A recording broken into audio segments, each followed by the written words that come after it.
héros de la lutte anti-apartheid, prisonnier durant 27 ans, premier président noir de la nation arc-en-ciel, prix Nobel de la paix, Nelson Mandela est sans doute de la caste des hommes les plus célèbres que le continent noir, sinon l'humanité tout entière, a connu. Pourtant, Madiba, comme aimait avec affection l'appeler ses proches, a eu, tout au long de ses nombreuses vies, à rencontrer de nombreux écueils. Aujourd'hui, encore inoubliable dans la pensée collective, qu'est-ce qui rend la légende de Nelson Mandela si unique que représente le mythe Mandela encore à ce jour? Est-il important de continuer à en parler pour la postérité? Son héritage au sein de l'ANC est-il toujours entretenu comme il se doit? Et quels conseils les peuples africains peuvent retenir de sa vie et de son parcours? Afrique, vie de Nelson Mandela, quels enseignements pour les peuples et dirigeants africains? C'est le thème de ce numéro spécial de votre émission Angle de vue qui permet de décrypter les points saillants de l'actualité, mais aussi de la mémoire africaine. Place à la présentation de notre invité très spécial.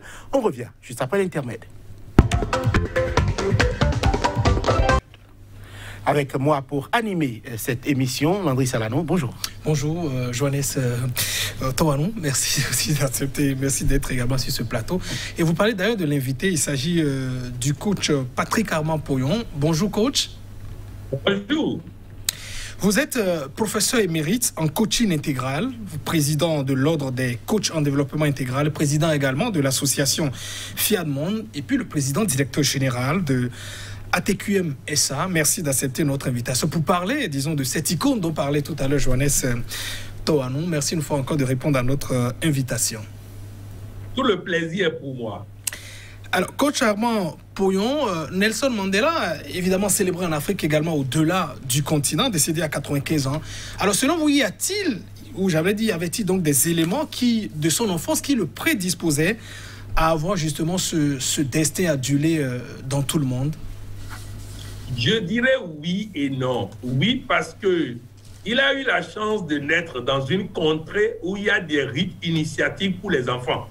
Un peu comme Evala au Togo, la Ghani au Bénin, ainsi de suite. Donc, il a eu la chance d'avoir des rites initiatiques. Mais vous savez que beaucoup de personnes ont eu des rites initiatiques, son chef de tribu, mais ont trahi cela. Donc, il était prédisposé, oui, mais il a le mérite de n'avoir pas trahi sa destinée.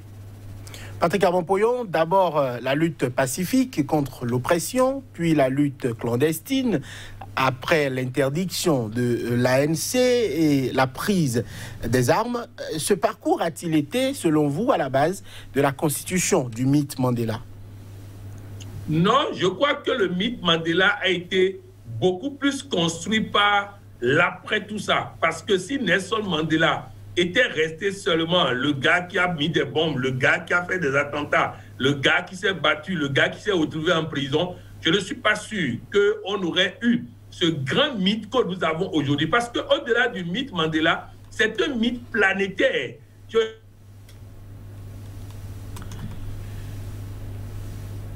avait 95% de ceux qui étaient dans la salle qui étaient européens, il y avait à peine 5% d'Africains.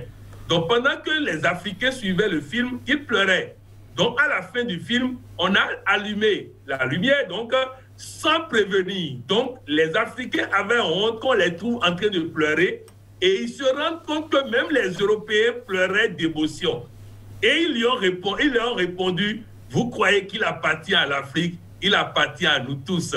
Donc, oui, Nelson Mandela est un mythe planétaire et donc, cela fait que ce n'est pas seulement parce que si vous prenez son parcours, vous allez voir qu'il y a beaucoup de personnes qui ont son parcours. C'est beaucoup plus la fin de sa vie qui est terrible et qui est imbattable, incomparable jusqu'à présent. Patrick Armand Poyon, est-ce qu'il a voulu lui-même construire par exemple ce mythe ou bien ça s'est imposé à lui? Parce qu'on a vu plusieurs fois, peut-être quand il était donc appelé à peut-être regagner la liberté, il disait non. Est-ce que volontairement, il a voulu donc construire cette mythe ou bien c'était donc une imposition selon vous? Au fait, Nelson Mandela est celui qui a toujours refusé qu'on associe son nom à toute déification et autres. Il a même raconté une histoire. Il dit qu'il rencontre une dame et son mari et le mari le présente à la dame. Il dit, chérie, c'est Nelson Mandela. Et la dame dit, oui, pourquoi je vais le connaître? Et le monsieur dit, mais c'est Nelson Mandela. Il dit oui, mais qu'est-ce qu'il a fait pour que je puisse le connaître? Et comme le mari ne répondait pas, la dame lui dit, mais toi, tu as fait quoi pour que je puisse te connaître? Et il a répondu, je n'ai pas trouvé quoi répondre. Alors pourquoi vous voulez me faire merci? Pourquoi vous voulez me faire Dieu? Alors que je suis incapable même de dire ce que j'ai fait qui mérite les honneurs. Il n'aime pas les honneurs. C'est normal. Vous allez constater que les vrais rois d'Afrique qui ont reçu un rite initiatique n'aiment pas les honneurs. Parce que quand vous aimez les honneurs, ça vous brise, ça vous détruit. L'applaudissement des autres ne paie pas vos charges. L'applaudissement des autres ne vous rendra pas riche. Donc Nelson Mandela a compris ça. C'est plutôt ce refus des honneurs qui a fait le mythe Mandela. Parce que quand vous aimez les honneurs, vous détruisez en réalité votre mythe. Patrick Ampolyon, comment réussit-on à convaincre les siens de renoncer à la violence malgré tous les massacres de manifestants pour les droits des Noirs que l'Afrique du Sud a connus? Il a dit une fois, on lui a posé la question de savoir pourquoi il prend colonel Kadhafi comme un exemple de droits de l'homme. Pourquoi il prend Yasser Arafat comme un exemple de droits de l'homme. Pourquoi il prend Fidel Castro. Et il a répondu ceci. Il dit, pourquoi les gens pensent que leurs ennemis seront nos ennemis? Il dit, moi je lutte pour mon peuple. Et ces gens m'ont donné honnêtement les moyens de lutter pour la liberté dans mon peuple. Et il dit, ma position est régie par ça. De la même manière, il prend position. C'est-à-dire, c'est sa force. Lorsque son peuple se trompe, il leur dit, vous vous trompez. Un jour, ils ont décidé de dissoudre l'équipe de rugby de l'Afrique du Sud. À l'unanimité, le groupe qui doit décider ça a décidé de dissoudre. Nelson Mandela a arrêté les dossiers d'État pour aller là-bas. Et il a dit ceci. Vous m'avez choisi comme leader, laissez-moi vous diriger. Vous ne pouvez pas faire ça. Quand j'étais en prison, je les ai étudiés. J'ai étudié leur langue, j'ai étudié leurs valeurs, leur emblème, ce qu'ils chérissent. Ils chérissent leur équipe de rugby. Si vous détruisez cette équipe, vous déclenchez la guerre. Et là, ils vont vous détruire parce qu'ils ont les armes, ils ont tout. Et il dit, même si vous ne me suivez pas, c'est le parti qui va décider et nous allons vous battre parce que c'est ça qu'il faut pour ce pays. Vous comprenez? Il n'a pas peur des contradictions. Il n'a pas peur des candidatons. Il ne gère pas par sondage. Non. Le peuple peut se tromper. En tant qu'homme d'État, nous devons dire au peuple qui s'est trompé. Voilà pourquoi Nelson Mandela est capable de dire à son peuple, ce n'est pas nos ennemis. Nos ennemis, ce n'est pas les autres. C'est les comportements, c'est les attitudes. Ils ont eu ces attitudes, on a combattu. Si nous avons les mêmes attitudes, on se serait combattu de la même manière. Voilà Nelson Mandela. Coach Ampolyon, est-ce que vous pensez que c'est peut-être la prison qui l'a assagi? Est-ce que c'est peut-être les 27 ans et demi qu'il a passé qui, disons, dans les geôles, qui l'ont amené donc à avoir notamment cette attitude plus tard? Oui, dans le cas de Nelson Mandela. Mais si je m'arrête là, on va penser qu'il faut passer nécessairement par la case prison pour devenir sage. Non, on peut s'enfermer dans sa chambre, méditer et devenir sage. C'est quand vous vous rendez compte dans une position que vous occupez de la vanité de tous ceux derrière quoi on court. L'argent n'est que vanité. Le pouvoir n'est que vanité. Tous ceux qui ont couru derrière le pouvoir ont détruit leur famille. C'est-à-dire les enfants sont malheureux quand papa court derrière le pouvoir. Les enfants sont malheureux. Il y a des problèmes de santé, de maladie, de décès, de ceci. Il y a plusieurs hommes qui sont devenus chefs d'État, mariés avec des enfants. À la fin de leur règne, leur conjoint a divorcé. Les enfants sont soit en prison ou assassinés. Non, les amis, il faut que nous comprenions que nous pouvons ne pas aller en prison, mais se nourrir de l'énergie de ceux-là, comme Nelson Mandela, qui ont appris et qui sont devenus sages après une prison. Aurait-on pu avoir quand même le même Mandela sans la prison de Robben Island? Oui, on peut avoir et nous y travaillons sérieusement. Parce que vous savez, si nous nous nourrissons, c'est-à-dire la meilleure façon de ne pas faire l'expérience douloureuse des autres, c'est d'en apprendre de leur expérience. Si nous apprenons de leur expérience, nous n'allons pas faire leur expérience douloureuse. Il faut qu'on apprenne des autres pour ne pas subir les mêmes. Parce que, écoutez, je ne souhaite à personne de faire 27 ans de prison avec aucun espoir de sortie de prison. Je ne souhaite à personne d'être dans un trou noir comme Nelson Mandela a été. Donc, en profitant de son expérience, en faisant en sorte d'éduquer nos enfants, de leur raconter l'histoire de Nelson Mandela, on leur permet de ne pas passer par les mêmes difficultés avant de réussir comme Nelson Mandela. Coach Amapoyon, il sera élu tout de même président, disons, de la République du Sud-Afrique, en tout cas le 27 avril 1994, quelques années après la sortie de sa prison. Est-ce que c'était, selon vous, une récompense, disons, du peuple pour peut-être le sacrifice qu'il a consenti? Oui, la récompense du peuple, mais ce qui est formidable, ce n'est pas seulement les gens de l'ANC qui ont voté pour lui. Il a eu les voix de l'ANC, il a eu les voix de ceux qui l'ont mis en prison. Parce qu'ils ont vu en lui quelqu'un qui n'est pas une menace. Et il a dit ceci. Je voudrais que ce bout de phrase soit retenu par tous les politiciens africains. Il dit, lorsque vous permettez à votre vis-à-vis de savoir que vous n'êtes pas un danger pour lui, il n'a plus de raison de vous faire du mal. Donc Nelson a réussi à leur montrer qu'il n'est plus une menace pour eux, il n'est plus un danger pour eux, qu'il est même celui qui peut les aider à trouver une place en Afrique du Sud. Voilà pourquoi les autres l'ont respecté. Je vous donne un fait banal.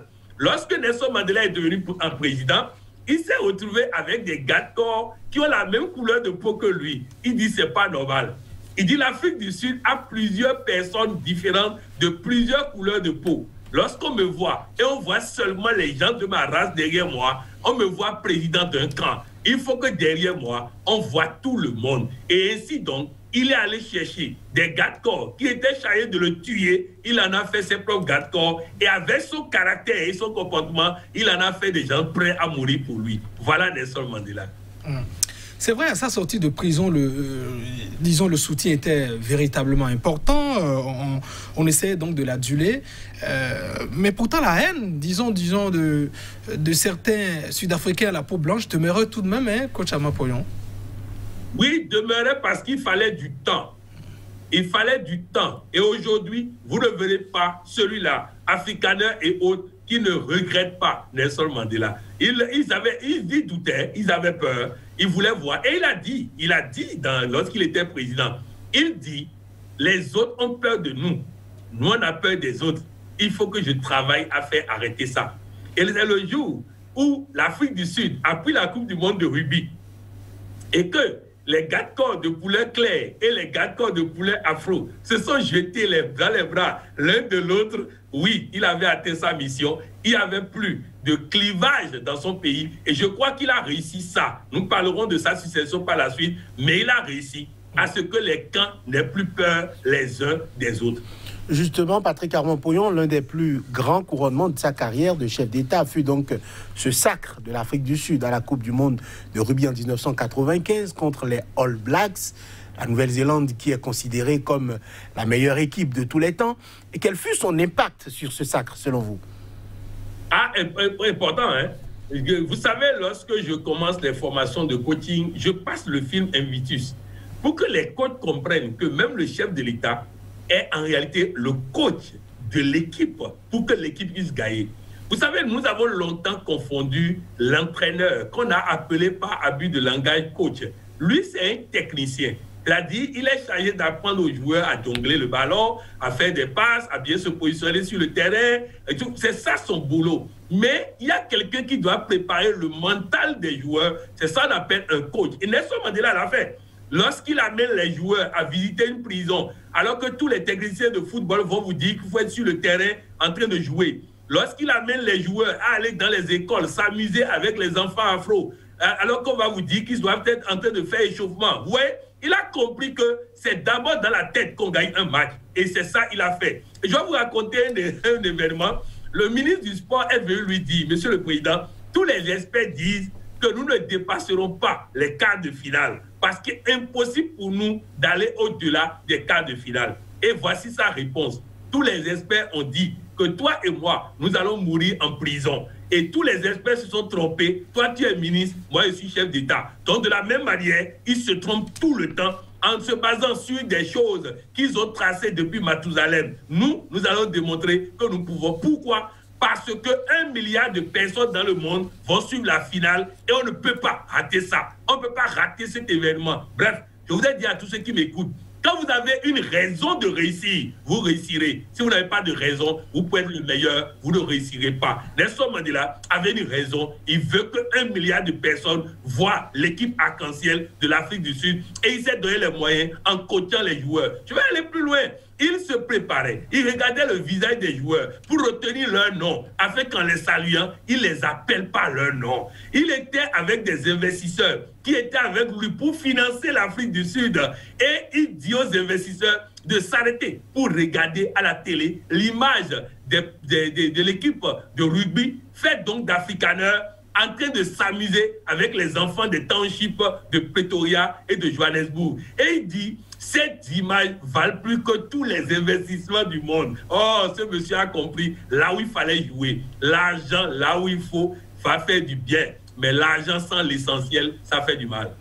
Mais pourquoi un seul mandat présidentiel alors qu'il aurait pu rester au pouvoir à vie sans être inquiété?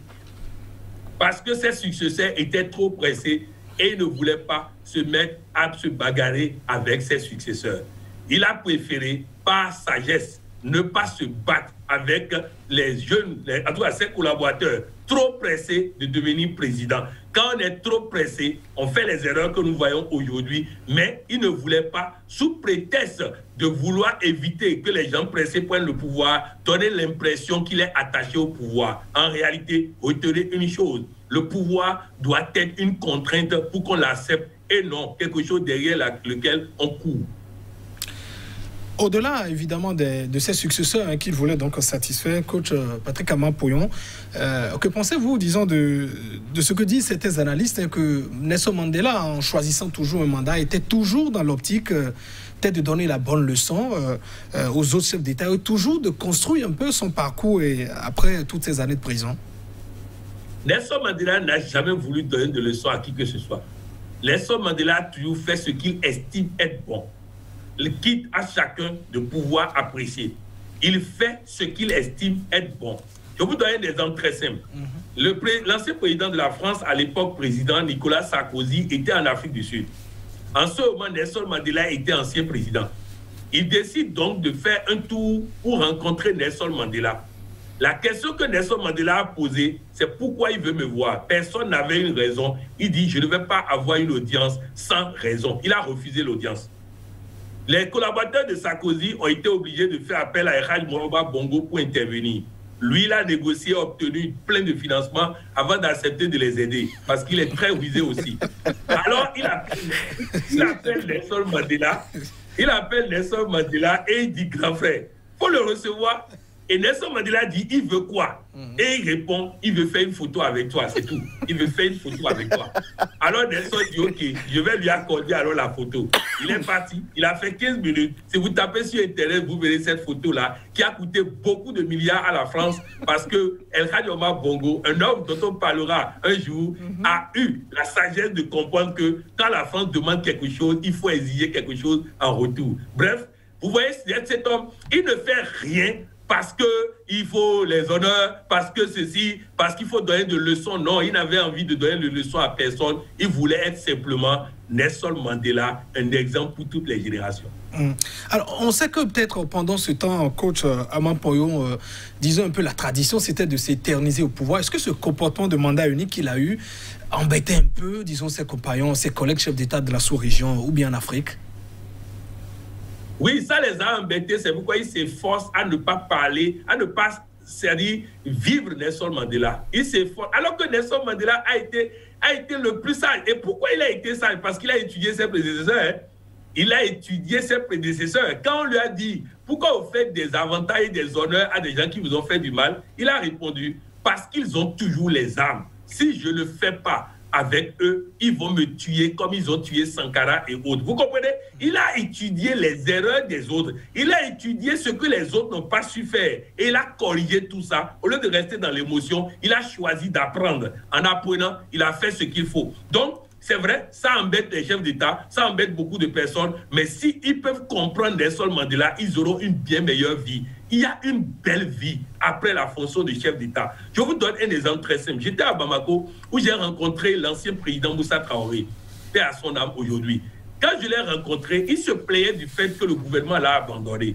Et je lui ai démontré qu'il y a une vie après la fonction et que cette vie est bien meilleure. Il a pris des dispositions, il a créé une fondation, avec ses amis, il a démarré des actions sociales dans le pays et tout ça. Je peux vous assurer qu'un an après, lui qui a été abandonné pendant 19 ans était l'invité spécial du cinquantenaire du Mali parce que oui, il a pris conscience qu'il y a une vie, il est devenu tellement important que les autres ont besoin de lui maintenant pour affirmer leur importance. Il y a une vie après la présidence. Personnellement, j'ai l'habitude de dire que s'il était possible d'être candidat pour être ancien président sans être président, moi je suis candidat pour être ancien président. Parce que vous voyez, ancien président, c'est les avantages sans les inconvénients, c'est les avantages sans les soucis. Alors que président là, c'est tous les jours les gens t'insultent, tous les jours les gens te maudissent, il vaut mieux être ancien président que président. S'il était possible de l'être, j'allais préférer être ancien président sans jamais être président. Alors, Nelson Mandela a choisi effectivement de consacrer sa vie pour son pays, son peuple. Mais vers la fin de sa vie, il a décidé donc de se retirer de la vie publique, de la vie politique. Il s'est tourné vers des associations caritatives. Vous en faisiez cas tout à l'heure. Est-ce qu'il a cherché à enseigner quelque chose de particulier aux peuples africains, mais aussi aux dirigeants? Il ne pouvait plus. Il était fatigué. Il ne pouvait plus, il était fatigué. C'est pour ça, même s'il pouvait écouter le mandat unique, il allait l'écouter. Il ne pouvait plus. Sinon, il n'avait plus beaucoup de temps. Il a fait ce qu'il peut, mais il revient à nous, derrière lui, de faire en sorte que les gens apprennent de sa vie. Vous savez, Socrate n'a pas écrit rien du tout. Si les Platon n'avaient pas fait Socrate, on n'aurait pas connu Socrate. Donc, il revient à la succession. Il revient quand je parle de succession, je ne parle même pas de politique, je ne parle pas de fondation. Je dis non à tous ceux qui se retrouvent à travers lui, de faire en sorte que cet homme ne soit jamais oublié. Il était simplement un grand et dans tous les domaines de la vie. Alors, l'ANC, on va en parler. Est-ce que ce parti, on va dire avant-gardiste, la lutte pour la libération du peuple noir d'Afrique du Sud, est-ce que c'est un parti qui s'est assez approprié sa vie et son parcours? Au fait, retenez une chose. La disparition de Nelson Mandela laisse un vide difficile à combler. Il y aura donc des moments de tergiversation. Il y aura des moments de trouble. Mais je peux vous promettre que ça va passer. Ça va passer et l'ANC va redevenir un parti digne de Nelson Mandela. Il y a un travail de pédagogie à faire. Comme je vous l'ai dit, les successeurs de Mandela étaient trop pressés pour apprendre. Eux, ils vont passer. Mais je vous assure que la jeunesse derrière, les autres qui vont venir après, je peux vous garantir qu'ils feront du Nelson Mandela. Nelson Mandela restera dans la mémoire de l'ANC, de l'Afrique du Sud et de l'Afrique. Les hommes vont passer, mais Mandela restera. Patrick Amapoyon, alors il y a d'autres leaders évidemment qui ont donc aussi fait la prison et pourtant qui font aussi partie, disons, du parti ANC. Le cas notamment de Jacob Zuma en ce moment, même avec les assauts de la justice. Qu'est-ce qui peut, selon vous, en tout cas, expliquer ce contraste, notamment cette attitude de Jacob Zuma actuellement, quand on sait aussi qu'il a aussi fait plusieurs années de prison, un peu comme Nelson Mandela?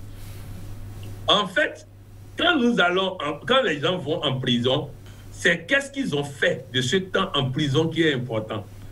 Nelson Mandela n'avait pas, c'est-à-dire il était resté en prison comme une école de formation. Vous imaginez quelqu'un qui va en prison et on l'appelle par son nom et il réclame qu'on ajoute monsieur. Il dit, il faut m'appeler monsieur Mandela, pas autre chose. Si vous ne dites pas monsieur Mandela, vous ne parlez pas de moi. Au fait, il était prêt à subir pour sa dignité. Donc, si vous comprenez ça, vous comprenez que chacun aura son parcours. On dit, l'expérience n'est pas ce que vous avez vécu. C'est ce que vous avez fait de ce que vous avez vécu. Nelson Mandela a fait quelque chose de ce qu'il a vécu. Il faut que chacun de nous apprenne à faire quelque chose de ce qu'il a vécu. J'ai l'habitude de dire à tous les chefs d'État qui persécutent leurs prédécesseurs, je leur dis toujours, il y aura un jour où tu seras prédécesseur de quelqu'un. Donc si tu n'apprends pas de ce que tu vis en ce moment, ton tour viendra. Nelson Mandela s'est retrouvé dans un restaurant en tant que chef d'État avec ses gardes-corps. Et il voit un monsieur sur une autre table. Il demande d'aller chercher le monsieur. On a pris le monsieur, on a amené. Et le monsieur tremblait à côté de lui. Les gardes-corps pensaient que le monsieur était malade et voulaient retirer le monsieur. Il dit, laissez-le. À la fin, le monsieur est parti et les gars lui demandent, mais pourquoi vous laissez un malade s'asseoir à côté de vous? Il dit, il n'était pas malade. Il n'est pas malade. Il dit, quand il était en prison, c'est lui qui était le gardien de prison. Quand je demandais de l'eau, il urinait sur ma tête. Écoutez bien, les amis. Il urinait sur la tête de Mandela. Et Mandela devient président de la République, chef de l'État, chef du gouvernement et tout. Et il a la possibilité de nuire à cet homme. Mais il ne l'a pas fait. Et les gars lui ont demandé pourquoi. Et il répond ceci. Aujourd'hui, j'ai le pouvoir, mais je ne sais pas demain. Si je lui rends le coup aujourd'hui, demain, s'il a encore le pouvoir, il va encore me faire du mal. En ne lui faisant pas du mal aujourd'hui, je me protège pour l'avenir. Oui, c'est ça. Jacob Zuma devait comprendre en tant que président qu'il y a une vie après la présidence. Et que si la présidence ne se passe pas bien, l'après-présidence ne se passera pas bien. Et ça, c'est une leçon à tous nos dirigeants un peu partout dans le monde. C'est vrai, dans les poursuites judiciaires enclenchées contre lui, on parle d'affaires de corruption. Est-ce que la différence est que Mandela était donc désintéressé par le bien et que Jacob Zuma, peut-être lui, avait un goût prononcé pour de l'argent, Coach Amapoyon? Bon, les faits disent ça. Nous sommes sur une télévision sérieuse, on ne va pas faire des affirmations en l'air, mais les faits disent ça. Vous savez, Nelson Mandela, quand il est rentré dans son bureau et il a vu son salaire, il dit quoi? Déclerc gagne tout ça. Il dit, mais il prenait tout ça comme salaire. Ouais, il était surpris d'apprendre que le président devait gagner autant d'argent. Vous voyez, et vous imaginez, vous avez vu son patrimoine après sa mort. Vous avez vu, ce n'est pas les gens attachés à l'argent. Je vais vous dire ceci, l'argent n'est qu'un serviteur. Si on fait de l'argent le maître, ça pète toujours tôt ou tard. Mais ce n'est pas le langage des capitalistes. Hein. Il faut engranger et en avoir beaucoup, Coach Amapoyo. Oui, mais ils engrangent, mais personne n'est enterré avec son argent. Hein. Personne n'est enterré avec son argent. C'est pourquoi ils sont obligés de créer des fondations pour faire de bonnes œuvres afin d'être en bonne santé et de vivre longtemps. Parce que si tu saccailles tout pour avoir l'argent, c'est clair que même ta santé va payer un coup. Je vous donne l'exemple de Steve Jobs. Vous savez, Steve Jobs, c'est quelqu'un qui a réussi financièrement et tout, mais qui est mort à 50 et quelques ans. Et dans ses regrets, il avait l'habitude de partager avec ses amis que s'il savait que l'argent ne pouvait pas louer quelqu'un pour venir tomber malade à sa place, il aurait cherché la santé au même moment où il cherchait l'argent. Donc, Nelson Mandela l'a compris. Il est aujourd'hui immortel et ce n'est pas l'argent qui peut payer ça. Alors, il y a des manifestations actuellement dans le KwaZulu-Natal, dans lequel s'est retranché Jacob Zuma avec certains de ses soutiens. Il refuse de se constituer prisonnier. Est-ce que, selon vous, pour la paix en Afrique du Sud, on devrait lui épargner de la case prison si sa condamnation était confirmée? Personne ne gagnerait rien à ce que Jacob Zuma fasse la prison. Personne. Moi, je crois plus en la justice divine qu'à la justice des hommes. Personne ne gagnerait.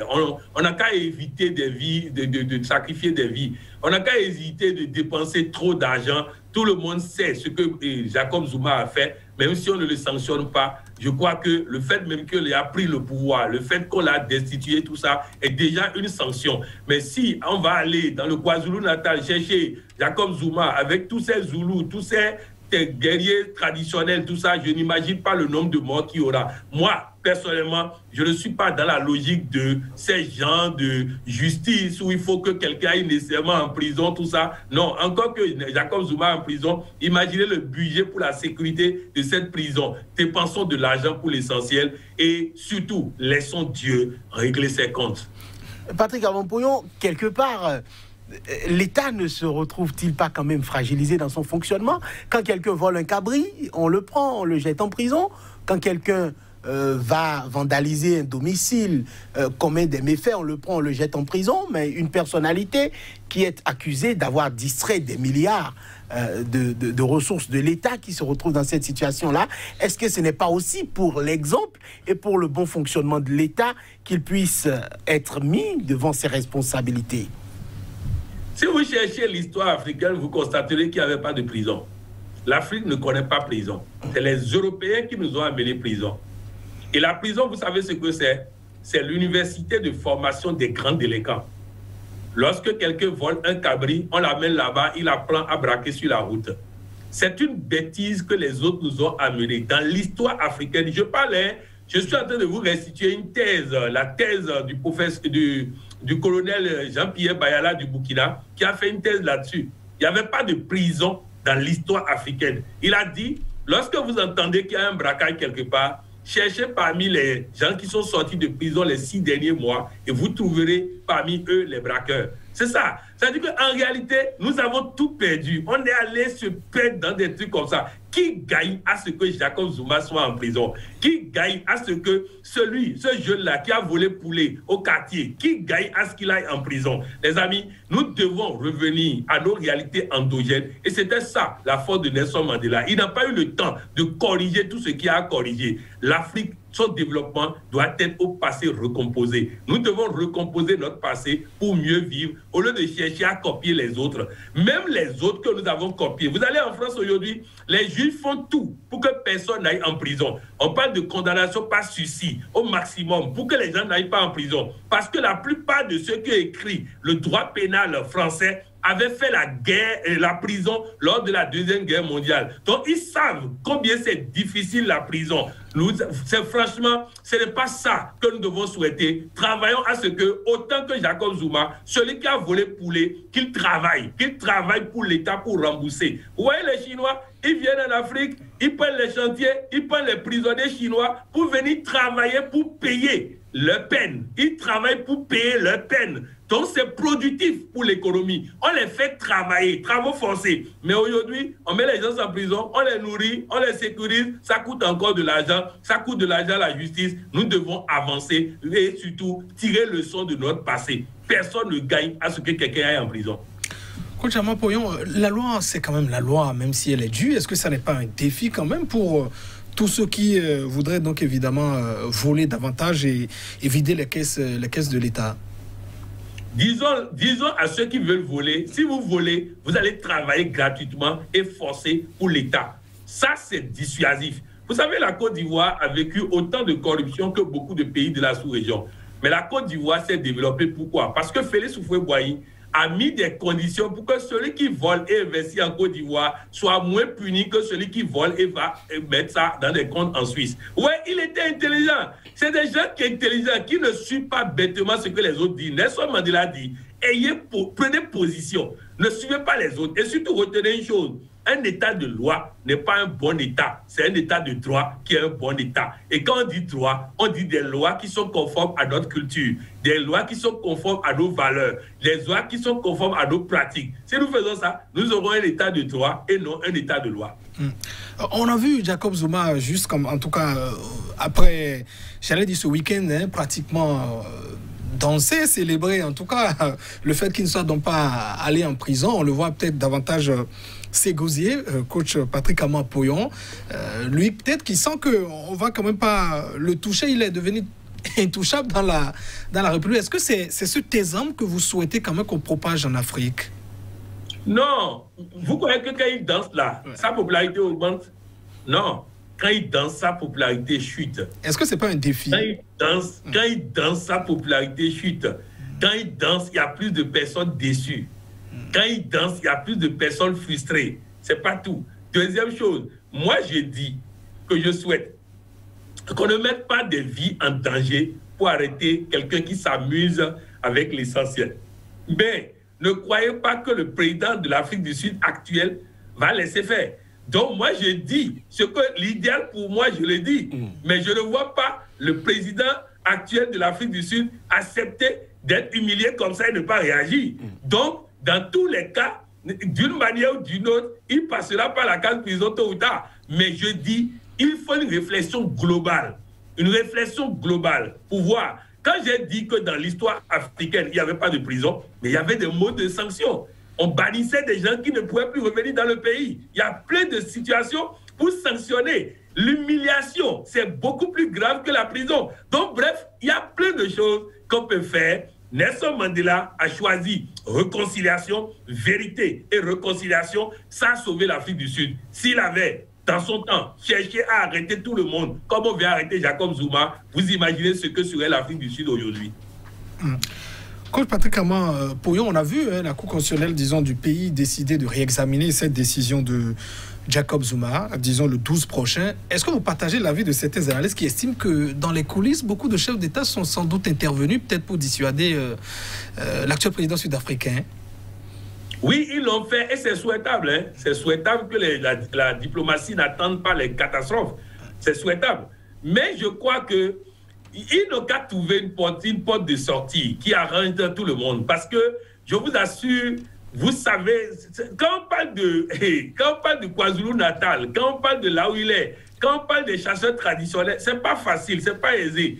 Et je ne sais pas quelle est cette volonté coûte que coûte que les gens ne doivent pas penser, que les gens ne doivent pas dire qui va faire que nous allons sacrifier encore des vies de militaires, simples militaires, nos frères, nos sœurs. On va les sacrifier parce qu'on veut aller chercher quelqu'un. Nous avons eu le cas au Bénin d'un chef d'état-major qu'on devait aller arrêter, qui est resté dans son village, qui a dit « Celui qui est courageux n'a qu'à venir ». Les militaires ont refusé de partir. Nous avons trouvé une situation qui a arrangé tout le monde. Donc vraiment, moi, ce qui m'intéresse là, ne créons pas de nouveaux morts parce qu'on veut avoir raison.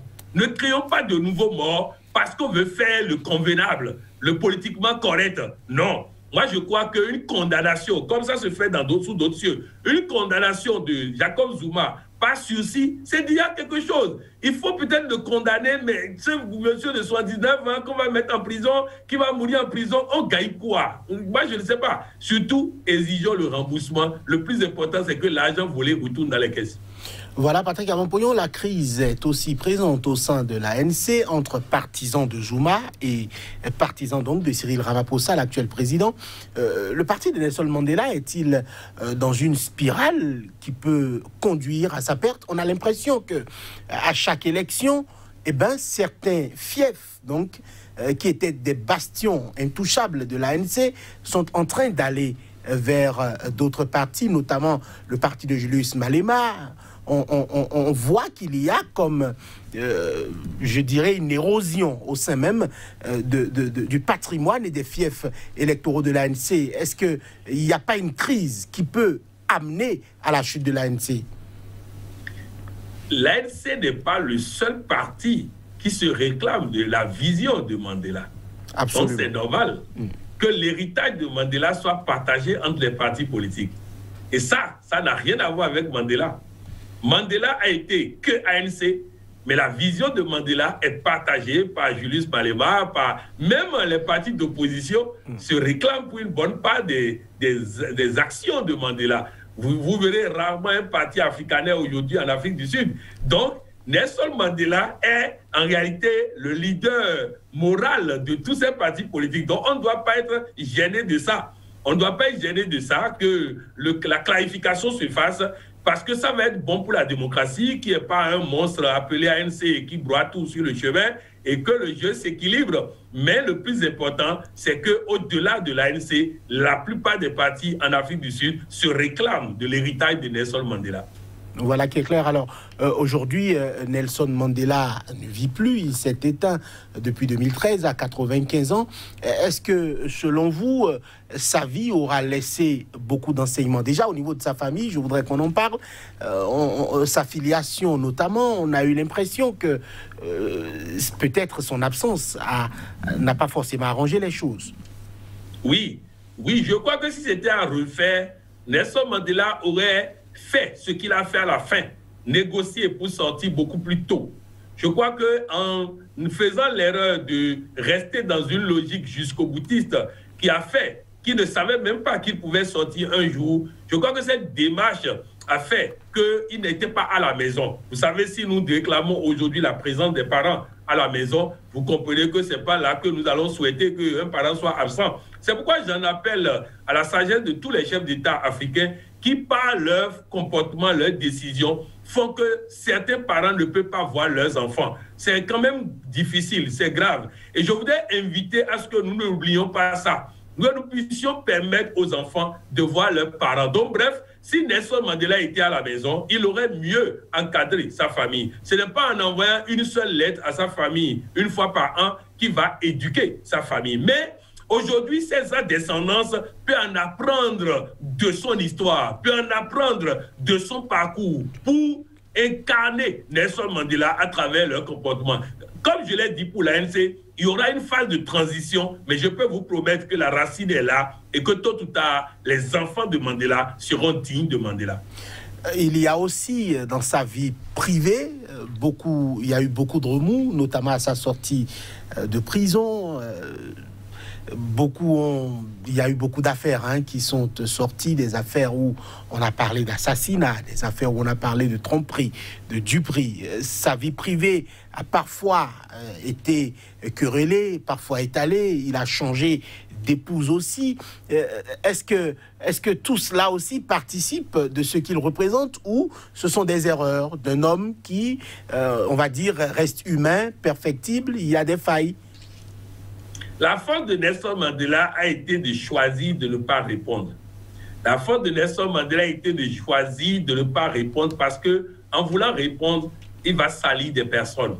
Il va jeter l'opprobre sur les autres. Et donc, il a choisi de ne pas répondre. Mais je voudrais dire ceci. Vous savez, le divorce de Mandela a été décidé entre Mandela et Winnie. C'est les deux ensemble qui ont décidé. Pourquoi? Pour protéger Winnie. Il y avait des personnes qui en voulaient à Mandela, c'est-à-dire qui en voulaient au poste de Mandela. Et donc, qui cherchaient par tous les moyens comment nuire Mandela. Et donc, vous comprenez que s'il y a des choses qui peuvent révéler sur sa femme, sur ses enfants et autres, ils ne rateront pas l'occasion. Donc, pour protéger Winnie, afin qu'on ne la massacre pas, dans le but d'atteindre Mandela, il a proposé à Winnie le divorce que Winnie a accepté. Et écoutez bien, c'est Winnie qui a choisi Graça Machel comme épouse de Mandela. C'est Winnie Mandela qui a choisi Graça Machel comme épouse de Mandela. Et ce n'est pas tout. Toutes les fois où il y avait un procès de Winnie avec les erreurs dont vous parlez, Mandela, président de la République, était toujours au tribunal pour soutenir son ex-épouse qui a l'habitude de dire qu'elle n'a jamais été ex, qu'elle a toujours été l'épouse de Mandela. Bref, Mandela a choisi même de laisser son enfant lui en vouloir parce qu'il ne veut pas expliquer à l'enfant pourquoi ils ont divorcé, pour ne pas amener l'enfant à regretter des choses, à reprocher des choses à sa maman. Nelson Mandela, en tout cas dans la dernière phase de sa vie, est un exemple sans tâche, est un exemple sans défaut. Mais dans la première partie, comme tout jeune, il a fait des erreurs dont il a tiré des enseignements par la suite. Alors, vous le présentez quand même comme le limpide, celui qui est totalement net. Mais est-ce que quelque part, il n'était pas omnibuleux, j'allais préoccupé en tout cas par son image, quand vous dites, par exemple, coach Amapoyon, qu'il a décidé peut-être de garder le mutisme pour ne pas arriver donc à dévoiler beaucoup de choses et protéger peut-être son pouvoir? Non, il ne protégeait pas son pouvoir. Il protégeait ceux qui l'entourent. Il protégeait son épouse, son ex-épouse. Il protégeait et comment on appelle ses collaborateurs. Il ne veut pas porter l'opprobre sur eux. Il ne veut pas être celui qui salit les autres pour être bien vu. Il ne veut pas être celui qui salit les autres pour se faire beau. C'est ça la dignité africaine. C'est ça la dignité humaine. Vous savez, est-ce que vous avez vu les rois, je parle de rois dignes de nom, qui sont la succession d'une dynastie digne de nom en Afrique? Est-ce que vous les voyez se répondre lorsqu'on les insulte? Est-ce que vous les voyez répondre lorsque les critiques? Non. Il ne faut pas de la communication à outrance dans le but de soigner une image. Non, la communication peut tuer la communication. Nelson Mandela, en tout cas dans ces derniers jours, est un exemple pur. Et je voudrais vous dire, c'est à travers lui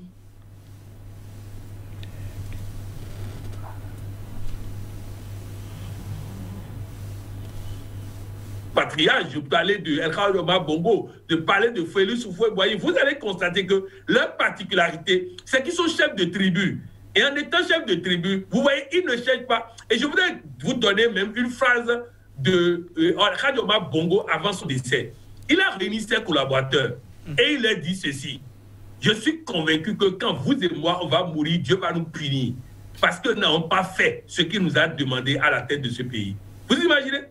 Un président de la République qui dit que Dieu va le punir et punir ses collaborateurs pour n'avoir pas fait ce qu'il leur a confié de faire en tant que chef d'État, en tant que dirigeant. Donc vous comprenez, ils ne veulent pas avoir raison. Ils ne veulent pas que les gens pensent bien d'eux. Ils cherchent plutôt que Dieu pense bien d'eux. Et ça, c'est très important. Alors, est-ce que ce n'est pas un échec pour lui quand, après quand même sa succession, on a vu Thabo Mbeki, avec tout ce qui était arrivé, Jacob Zuma également. Est-ce que, quelque part, il n'a pas échoué sur ce plan à mieux préparer, disons, son parti pour éviter les clashs que nous observons actuellement? Je vais vous surprendre en disant oui, oui. Et c'est pourquoi j'ai l'habitude de dire que si nous voulons battre Nelson Mandela, c'est sur ce plan que nous devons le battre, que nous devons faire plus que lui. Faire en sorte de former la succession. Faire en sorte que après nous, il y ait mieux que nous. Un grand homme n'est pas seulement celui qui a fait de grandes choses, c'est celui qui a réussi à rester vivant après sa mort. Donc, je dis, dans sa succession directe, il y a effectivement un échec. Et ça, c'est simplement parce qu'il a plus joué sur le temps qu'il avait. Il a préféré vaquer à l'essentiel au lieu de chercher à faire tout. Parce qu'en voulant faire tout, à son âge, avec ses maladies qu'il a traînées en prison, tout ça, il risquait de ne pas pouvoir le faire. Donc, je reconnais effectivement que le chèque qu'on peut attribuer à Nelson Mandela, c'est de n'avoir pas préparé sa succession.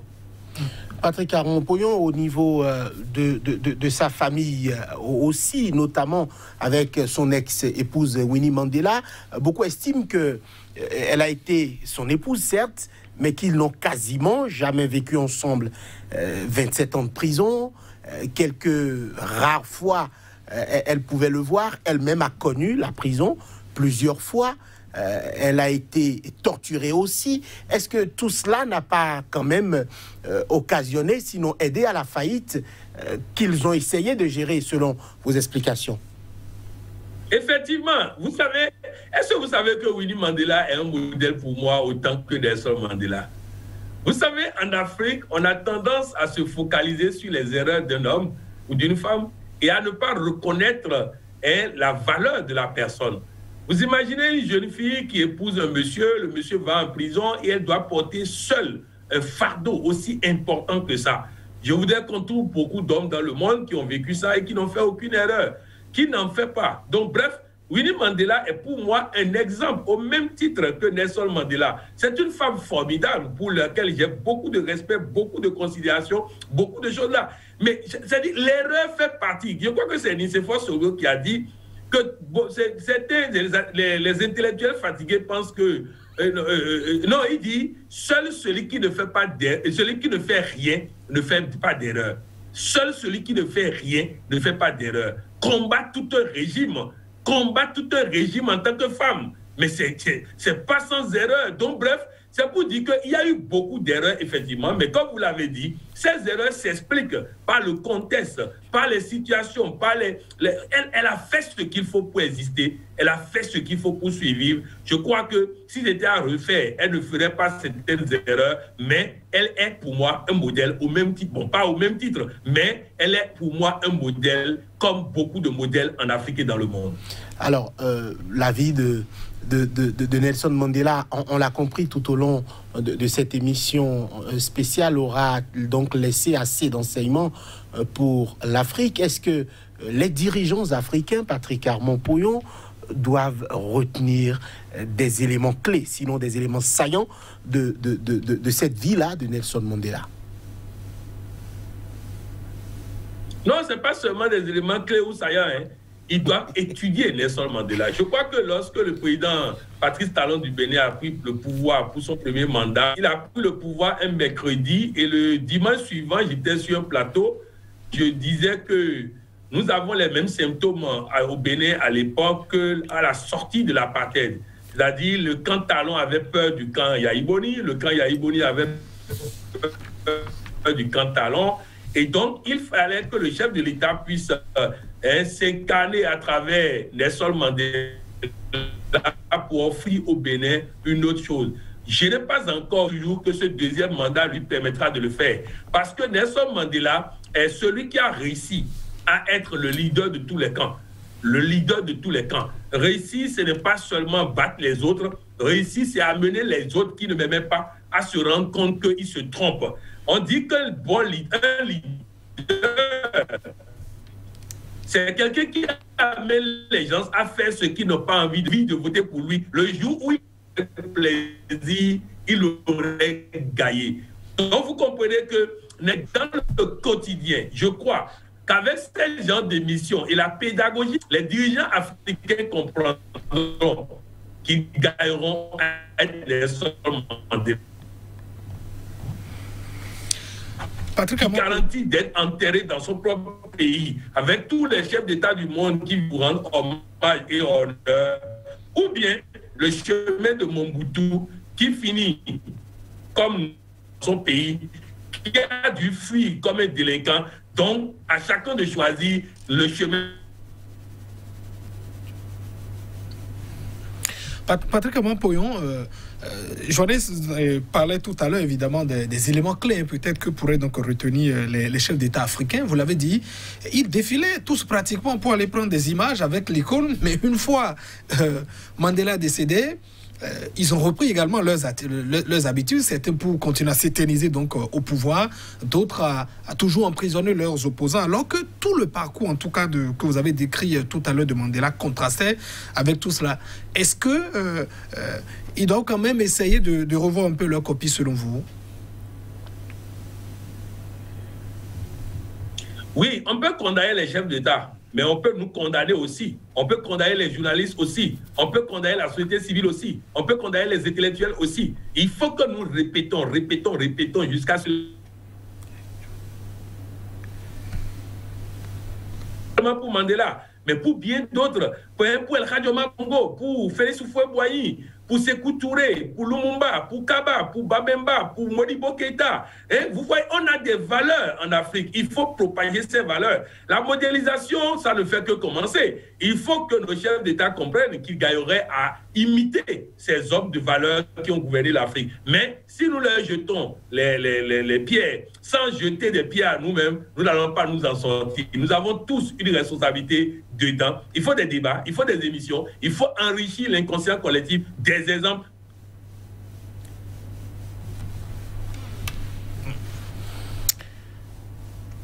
Alors, en prenant spécifiquement le cas du Bénin, c'est vrai, on vient de sortir d'une élection présidentielle. Il y a eu beaucoup d'arrestations. Vous l'avez dit des gens tout à l'heure que ce que vous aurez peut-être souhaité, c'est que les chefs d'État fassent de sorte que les gens ne soient donc pas séparés de leur enfant. Les parents donc emprisonnés, atmosphère tendue en République du Bénin. Patrick Aman-Poyon, est-ce que précisément, en tout cas à l'endroit du chef de l'État Patrice Talon, vous aurez donc un message personnel tirant donc peut-être le son de la vie de Mandela, même si forcément ce n'est pas peut-être les icônes que tous partagent? Non, je voudrais simplement dire à notre président, à mon président du Bénin, qu'il gagnerait à devenir le président de tous les Béninois avant de quitter le pouvoir. Je voudrais l'inviter à choisir un intermédiaire pour parler avec les autres, pour que les passerelles soient créées afin que les uns et les autres s'entendent. Moi, je rêve de ce jour-là où les opposants vont voter pour Patrice Talon ou vont applaudir Patrice Talon au sortir de son règne. Je voudrais que Patrice Talon devienne à la fin de son mandat ami des opposants d'aujourd'hui. C'est ça, Nelson Mandela. Il était ami de Frédéric de Klerk à la fin de son mandat. Vous voyez un peu? C'est-à-dire que je rêve de ça et j'ai foi que ça viendra. J'ai foi que ce n'est qu'une question de temps. J'ai foi que des jours à venir, à travers des émissions du genre, nous réussirons à faire en sorte que le président béninois comprenne qu'il gagnerait à faire revenir du au Bénin ces hommes qui sont aujourd'hui à l'extérieur, à faire en sorte que ces hommes qui sont en prison sortent de la prison. Nous avons tous fait des erreurs dans notre vie et nous pouvons tous avoir une opportunité de pardon. Ils n'ont pas déposé des bombes comme Nelson Mandela, mais Frédéric de Klerk a tendu la main à Nelson Mandela et l'a sorti de prison. Nous pouvons faire la même chose. Je rêve de ça et je sais que ça arrivera. Ça passera par quoi, selon vous, un dialogue, quand on sait peut-être que les chefs d'État sont souvent frileux des dialogues, des grandes assises? On a vu un peu ce qui s'était passé en 90, par exemple, où on peut peut-être vous faire imposer beaucoup de choses. Selon vous, spécifiquement, ça passerait par quoi? Un dialogue ou quelle forme? Non, en fait, au-delà de dialogue, vous savez, dans les dialogues, souvent l'opposition dit « moi j'ai raison, on doit m'écouter ». Le gouvernement dit « c'est moi, je suis au pouvoir ». Ce n'est pas ça le dialogue. Il faut des intermédiaires pour expliquer aux deux parties ce qu'ils auront gagné à avancer. Je crois que tous les exilés ont envie de rentrer au pays. Alors, ils seront prêts à faire quelques concessions pour rentrer au pays. Ceux qui sont en prison ont envie de sortir. Ils sont prêts à faire quelques concessions. Il faut un intermédiaire pour faire en sorte que chacun ait raison gardée. Il faut chacun pour dire à l'autre. Je vais vous donner un cas pratique de Nelson Mandela. Lorsque Nelson Mandela est rentré en négociation avec Frédéric de Klerk, ses propres amis l'ont traité de traître. Mais il a utilisé ça comme un atout. Quand il rencontre Frédéric de Klerk, il dit: Monsieur le Président, vous m'avez fait venir pour discuter avec moi parce que vous voulez que je joue un rôle dans la pacification du pays. Mais si vous ne me concédez rien, je vais devenir inutile puisque mes collaborateurs ne m'écouteront pas. Alors, première chose que je veux vous demander, le président de mon parti est en exil. Faites-le rentrer pour qu'il n'ait pas l'impression que je vais prendre sa place. Faites ça pour moi, pour que je continue d'être important, afin que cette négociation ait un sens. Oui, il ne vient pas en revendication. Alors, on a fait venir le président de l'ANC en Afrique du Sud. Deuxième rencontre, il dit: merci président, vraiment, comme ça là on peut s'en sortir. Mais vous savez, j'ai encore des amis qui sont mes conseillers, avec qui j'ai besoin de réfléchir, de discuter, qui sont en prison, ils sont dans des cachots, ils ne voient même pas la lumière du jour. Permettez-leur d'avoir aussi des résidents surveillés comme moi pour que nous puissions faire. Vous voyez un peu, c'est comme ça qu'on négocie. Il faut aider chacun à comprendre que dans les j'ai raison, tout le monde a tort, on ne construit rien. Vous savez, avoir raison ne fait du bien à personne. Avoir raison ne fait du bien à personne. Le plus important, c'est que chacun mette un peu d'eau dans son vin. Et je crois qu'avec un facilitateur, nous pouvons arriver à ça. Pour que chacun puisse mettre un peu d'eau dans son vin, que les Vatangais soient isolés et qu'on trouve une solution pour que nous puissions parler le même langage. Le Bénin a besoin de tout le monde pour, comment on appelle, boucher les trous de la jarre trouée. Ensemble, nous pouvons développer le Bénin. Patrick Armand-Poyon, vous parliez tout à l'heure de la parenthèse où des négociations ont eu lieu entre Nelson Mandela et Frédéric de Klerk. Les deux ont reçu ensemble un prix Nobel de la paix. Qu'est-ce que cela représente pour vous, ce prix Nobel-là, pour les deux hommes? C'est l'aboutissement on va dire, d'un deal qui a pu sortir l'Afrique du Sud par le haut? Oui, c'est deux grands hommes. Vous savez, le dialogue est l'âme des forts. Félix Houphouët-Boigny dit: le dialogue est l'âme des forts. C'est les forts qui dialoguent. C'est les gens rusés et intelligents qui dialoguent. Et donc, il est important qu'on comprenne que ce qu'ils ont fait, c'est accepter que deux ennemis se donnent la main pour reconstruire un pays. Ils deviennent donc des icônes. Donc, voilà pourquoi on a reconnu les deux et on leur a donné un prix Nobel de la paix. Ce sont des icônes. Ils ont accepté de tenir tête à leur clan, de tenir tête aux Vatangais de leur groupe. Ils ont décidé de parler comme des hommes d'État et cela méritait d'être salué. Vous savez, en tant qu'Africain de race, en tant que personne de peau afro, vous savez que je ne devais pas aimer Frédéric de Klerk, mais il a gagné dans mon respect, il a gagné dans ma considération. C'est ça le plus important. Même la femme, est-ce que vous savez que la femme de Peter Botha a voté pour Nelson Mandela pour être président? Non, les amis, c'est trop beau. Il faut véritablement qu'on avance dans ce sens. En tout cas, personnellement, je travaille dans ma vie tous les jours à ne pas avoir d'ennemis de qui que ce soit. Je travaille à ce que, modestement dans ma vie, je puisse apprendre de ce patriarche, apprendre de ces hommes que la bagarre ne sert à rien. Nous allons passer, le temps va passer, les choses vont passer. Alors faisons en sorte qu'on retienne de nous que nous sommes un homme de paix, de dialogue et qu'on est un président ou un leader pour tout le monde. D'accord. Patrick Armand-Poyon, on est déjà à la fin. Votre mot de fin, en tout cas, sur la vie de Nelson Mandela, notamment les enseignements à tirer. Je voudrais dire que vraiment, je souhaite simplement que tous les chefs d'État aient M. Nelson Mandela parmi leurs conseillers pour que chaque fois qu'ils veulent prendre une décision, ils fassent une étude pour leur dire Nelson Mandela aurait décidé de telle manière. Nelson Mandela aurait fait telle chose. Ça les aidera, ça les guidera. Allons tous à l'école de Nelson Mandela et faisons en sorte qu'il ne meure jamais. Voilà qui est clair. Merci à vous. Vous êtes Patrick Armand-Poyon, professeur émérite en coaching intégral, président de l'Ordre des coachs en développement intégral, président de l'association FIAD Monde, PDG de ATQM. Et ça, j'y arrive. Patrick Amopoyon, merci d'avoir été notre invité spécial pour ce numéro consacré donc à la vie et au parcours de Nelson Mandela et des enseignements pour les peuples africains, mais aussi pour les dirigeants africains. Merci d'avoir été des nôtres. Merci à vous, chers téléspectateurs, de nous avoir suivis. À bientôt pour notre numéro de votre émission Angle de vue. D'ici là, portez-vous bien.